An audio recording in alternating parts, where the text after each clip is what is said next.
안녕하십니까? 답이 거기에 있을까? 이거 제목 보고 웃는 사람은 아마 이미 답을 찾은 것 같으네요. 엊그저께 금요일, 13일 금요일이네요.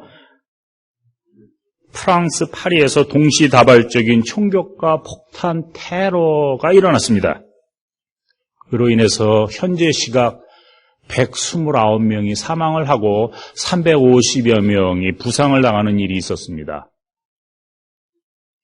목격자들은 마치 대학살 현장을 보는 것 같다고도 하고 전쟁터를 방불케 했다고 증언을 했습니다. 우리는 이런 일들을 겪을 때마다 말세, 이런 단어를 떠올리고는 합니다. 세상이 악해졌다는 그런 말인데 이런 핑계는 역사적으로 늘 일어났습니다.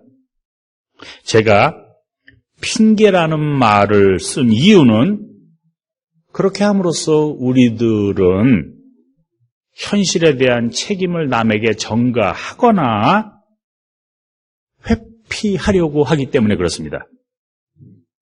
오늘 본문에 이런 글이 실려 있습니다. 여기저기에서 전쟁이 일어난 소식과 전쟁이 일어날 것이라는 소문을 듣게 되어도 놀라지 말라. 이런 일이 반드시 일어나야 한다. 그러나 아직 끝은 아니다. 민족과 민족이 맞서 일어나고 나라와 나라가 맞서 일어날 것이며 지진이 곳곳에서 일어나고 기근이 들 것이다. 이런 일들은 진통의 시작이다. 오늘 읽은 마가복음 13장 1절로 8절은 크게 둘로 나눌 수 있습니다. 하나는 1절, 2절에 나오는 말씀입니다. 예루살렘 성전을 보면서 제자들이 우와, 엄청나다 이렇게 감탄하고 있을 때 예수님이 제자들에게 하신 말씀입니다. 돌 위에 돌 하나 남지 않고 다 무너지리라. 그리고 다른 하나는 3절 이후에 나오는 말씀인데 이렇게 성전이 무너지는 이런 일들이 언제 일어납니까? 거기에 대해서 예수님이 대답을 하는 말씀인데 대답이라기보다는 어떤 경고성 발언입니다. 이런 일은 단지 시작일 뿐이다. 예루살렘 성전 붕괴를 말하는 것 자체가 그렇게 새로울 것이 없습니다. 예수님이 10장, 11장 이렇게 이제 예루살렘으로 들어서면서부터 예루살렘 성전 체제를 둘러싸고 있는 서기관, 바리새인, 제사장, 장로들과 이렇게 일련의 어떤 알력이 일어납니다. 그래서 계속 지배체제와의 갈등이 있어 왔는데 오늘 이 말씀은 그 모든 걸 끝내고 나가면서 한 말입니다. 그러니까 예수님과 그 예루살렘 성전과의 어떤 갈등의 연장선에서 생각해 볼 수 있고 그 결론 부분에 해당하는 겁니다. 이제 예루살렘에는 더 볼 거가 없다. 그런 어떤 저주의 선언과도 같습니다. 그런데 이보다 우리에게 오늘날 더 중요한 문제는 이 저주의 선언이 소위 우리가 종말, 세상의 종말이라는 그런 종말론적 사건을 이해하는 데 있어서 우리의 이해에 어떤 도전을 주는 역할을 합니다. 예수님의 종말 선언은 역사적으로 그리고 문학적으로 예루살렘 성전을 둘러싸고 일어납니다. 우리가 지난주에도 설교에서 본 것 같이 12장 마지막에 예수님이 예루살렘 성전을 떠나기 전에 마지막의 사건이 가난한 과부가 헌금한 그런 일을 적고 있습니다. 혹자는 이것이 가난한 과부가 마지막 먹을 거 하나마저 그냥 다 바칠 정도로 열심히 헌금했다 하는 것을 강조하긴 하지만 사실은 이거는 비웃는 말입니다. 비꼬는 말투입니다. 역설적인 논법이 됩니다. 벼룩의 간을 빼먹는다는 말이 있죠. 과부가 가진 그 마지막 한 푼까지 빼앗아 버려야 성이 차는 그런 예루살렘 성전 체제를 비꼬고 그런 뼈 있는 말을 한 것입니다. 그러고 나서 예수님이 이제 예루살렘 성전을 나와서 올리브산에 올라갔고 이렇게 쳐다보면서 한 말입니다. 성전의 멸망, 성전 체제의 종말을 선언한 것입니다. 예수님의 대답은 간단합니다. 전쟁의 소문, 기근, 지진 이런 것은 일어날 텐데 놀라지 말라. 우왕좌왕하지 말라. 사람들이 이게 세상의 종말이 다가오나 보다 이렇게 말하겠지만 이거는 시작일 뿐이다. 마치 더 큰 재앙이 기다리고 있다는 것처럼 들립니다. 그리고 사람들이 그렇게 말하기도 합니다. 그런데 예수님이 이런 종말을 선언한 지가 벌써 2000년 가까이 지났고 이런 전쟁과 기근, 지진은 곳곳에 옛날에도 있었고 지금도 있습니다. 그런데도 불구하고 세상의 종말은 오지 않았습니다. 그러면은 예수님의 경고를 우리가 어떻게 이해해야 할까? 2000년이 지나도 성서에서 말한 그 종말이 오지 않았다고 그러면은 그런 종말은 앞으로도 안 온다고 그렇게 보면 됩니다. 다시 말해서 종말이 밖에 있지 않다는 말입니다. 외부로부터 내 삶 속으로 세상의 종말이 오는 것이 아니라는 것입니다. 문제가 있다면, 그리고 답이 있다면 그것은 바깥에 있는 것이 아닙니다. 나와 상관없이 어딘가에 존재했다가 오는 그런 것이 아닙니다. 프랑스 파리가 되었든 이슬람 무장단체가 기거하는 곳이 되었든 거기에 세상의 종말이 있지 않습니다. 종말은 여기 있다, 저기 있다 말할 것이 아니다. 종말은 너희 가운데에 있다. 많이 들어본 얘기죠? 하나님의 나라가 장소에 구애받지 않는 것처럼 종말 역시 장소와 관련된 게 아닙니다. 시간적으로도 종말은 미래의 어떤 때를 가리키지도 않습니다. 우리가 종말을 말할 때 우리는 흔히 현재와 종말, 어떤 미래를 시간이라는 단위로 쪼개가지고 우리가 점점 그 종말이라는 시간에 다가간다고 생각하기 쉽습니다.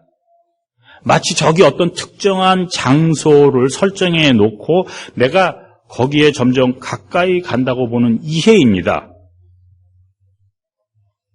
미래에 거기에 내 위치를 옮겨 놓고 그럼으로써 종말이라든가 어떤 변화가 일어난다고 그렇게 생각합니다. 그런데 달리 생각해 보면은 나를 중심으로 해서 주위의 상황이 변하고 있습니다.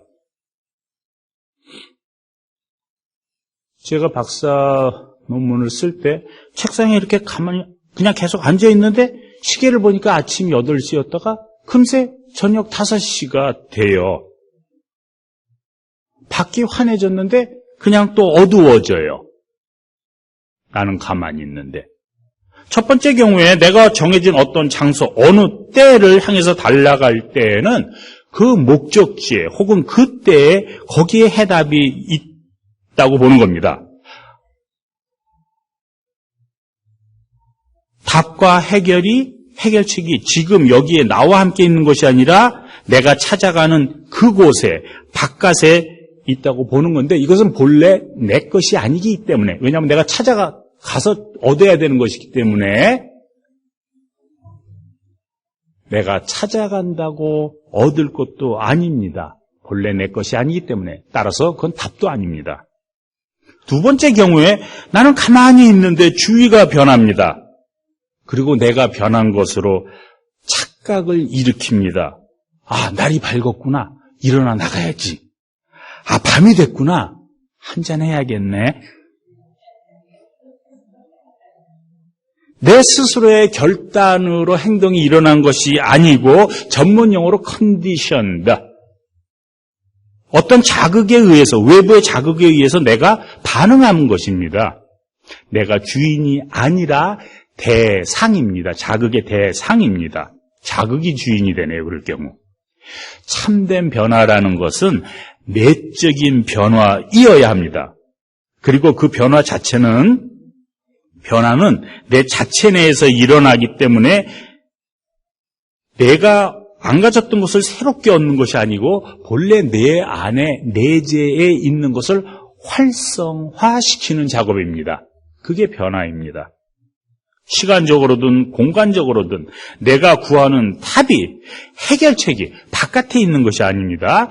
천국과 지옥이 시간적으로든 공간적으로든 밖에 있는 게 아닙니다. 여기 있다 저기 있다 하는 것이 아니라 내 안에 있고 우리 안에 있는 것입니다. 지난주 말 프랑스에서 일어난 테러 사건은 분명 끔찍한 일이지만 이런 비극은 비단 어제 오늘의 일이 아닙니다. 2001년 9/11 테러가 전 세계를 공포로 몰아넣었지만 이제는 사람들 기억 속에 그냥 역사적 참사로 지나갔습니다. 약 10년 전 마드리드에서도 런던에서도 비슷한 테러 사건이 있었고 불과 1년 전에 한국에서 세월호 사건이 있었지만 사람들의 기억 속에서 점차 흐려져 가고 있습니다. 시간적으로든 공간적으로든 밖에서 일어난 사건이 지금 내게 오늘 일시적으로 영향을 끼칠 수 있을지는 모르지만 그것이 나를 근본적으로 변화시키지는 못합니다. 오늘 성서는 이렇게 말합니다. 누구에게도 속지 않도록 조심하라. 남들이 떠드는 말은 내게 답이 되지가 않습니다. 밖에서 일어나는 모든 일들은 내 의지와 상관없이 들이닥치는 일입니다. 변화하는 날씨처럼 내 뜻과 관계없이 일어나기 때문에 여기에 우왕좌왕 허둥대면은 안 된다는 말입니다. 그러면 어떻게 해야 할까? 무슨 일이든 스스로 결단하고 행동해야 합니다. 물론 그 결단과 행동에 대한 책임 역시 내가 지어야 합니다. 그리고 그 영향이 나뿐 아니라 나와 관련된 모두에게 미치게 되어 있습니다. 우리가 사는 사회는 그 organic unity, 어떤 유기적인 공동체이기 때문에 한 사람이 아프면 다른 사람도 아픕니다. 내 결정과 행동이 나 하나로 끝나는 것이 아니고 나와 직접적으로 관련된 공동체에 동시다발적으로 영향을 미칩니다. 우리는 매일매일 그 한 사람 한 사람의 consequences, 그 결과를 안고 살아갑니다. 전쟁의 소문, 기근, 지진. 사실 이런 거는 모두 서기 66년에서 70년도 사이에 있었던 유대 전쟁을 찍은 스냅샷입니다.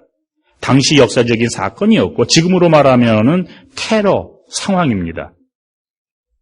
그리고 이 모든 것은 예수님과 제자들이 세상의 길, 세상의 가치관과 마찰을 빚기 때문에 일어나는 그런 현상이고 결과였습니다. 파리의 테러 사건을 분석한 어느 코멘테이터에 의하면은 이 사건의 배경에는 프랑스가 이슬람 그 무장단체 아이시스와 적대 관계에 있는 시리아 그 국민연합을 합법 정부로 인정해 준 것 때문에 그 보복 행위로 일으켰다고 이렇게 얘기를 합니다. 내가 예수의 제자가 되고 우리가 예수님의 길을 가고자 결단할 때는 나는 이미 세상의 가치관과 담을 쌓는 겁니다. 차별화 선언을 하는 것입니다. 그렇기 때문에 세상의 잣대에서 보면은 우리들의 삶이 손해를 보는 것 같기도 하고 불편합니다. 고통스럽습니다. 그런데 그 불편함과 고통은 바깥에서부터 오는 것이 아닙니다. 내가 선택한 삶의 결과입니다. 견딜 만한 것입니다. 비록 지금은 불편해 보이고 고통스럽지만 내 삶이 공동체에 유익을 주는 그런 결정이 된다 그러면은 큰 그림에서 볼 때, 하느님 나라의 입장에서 볼 때 그것이 결국 내게도 유익한 결정이 됩니다. 크리스천으로 눈으로 보면 이것은 하느님 나라가 우리에게 주는 견딜 만한 불편함입니다. 종말론적 삶이라는 것은 오지 않는 미래를 기다리는 그런 한심한 삶이 아니고 오히려 매일매일 오늘이 내 삶의 마지막이구나 이렇게 치열하게 사는 것을 의미합니다. 오늘 밖에 삶이 없는데 내가 오늘 하루를 지배체제의 편에 서서 승리의 삶을 위해 투쟁할 것인가?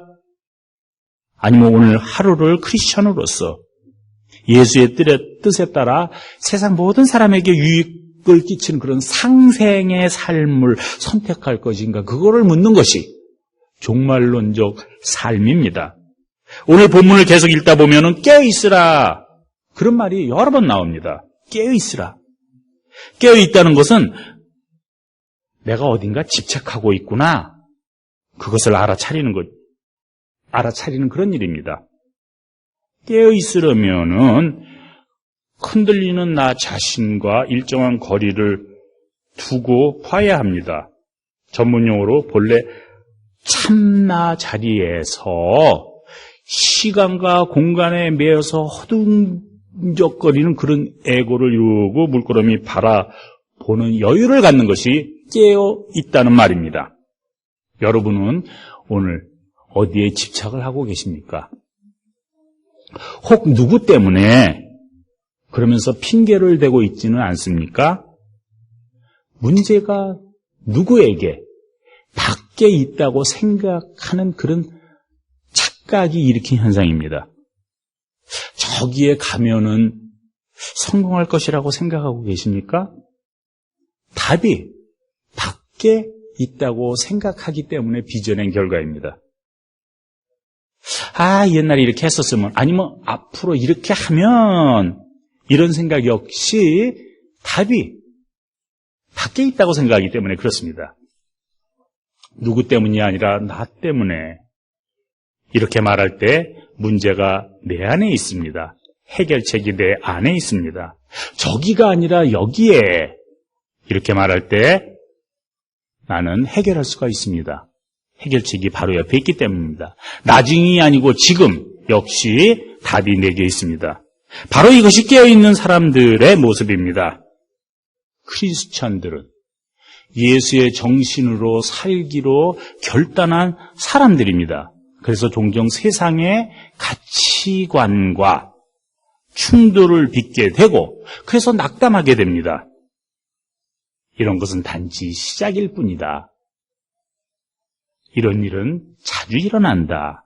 그 말입니다. 우리가 하느님 나라를 살기 때문에 겪는 조그마한 불편함일 뿐이다. 그것입니다.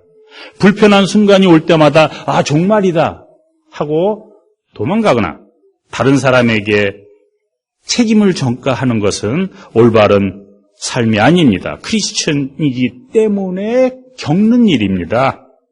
결혼했기 때문에 오는 불편함입니다. 사랑하는 자녀가 있기 때문에 오는 즐거운 도전입니다. 살아있는 생명체가 겪는 아픔입니다. 성장통입니다. 가정도, 교회도, 그리고 내가 헌신하기로 결단한 모든 공동체에는 불편함이 따라옵니다. 이것을 이기는 길은 벗어나고 도망가는 것이 아니고 깨어있어 흔들리는 자신을 이렇게 무심히 물끄러미 바라보는 일입니다. 그리고 속으로 말합니다. 또 병이 도졌구나. 흔들림 속에서 경솔하게 결정하는 것이 가정과 교회를 해치고 유기적 공동체 안에 있기 때문에 결국 그 결과를 내가 떠안게 됩니다. 내가 당해서 싫은 일을 남에게 하지 말라. 다른 사람이 내게 해줬으면 좋을 그런 식으로 남을 대접하라. 우리들의 깨어있는 삶이 새로운 한 주간 엑사이트 돼가지고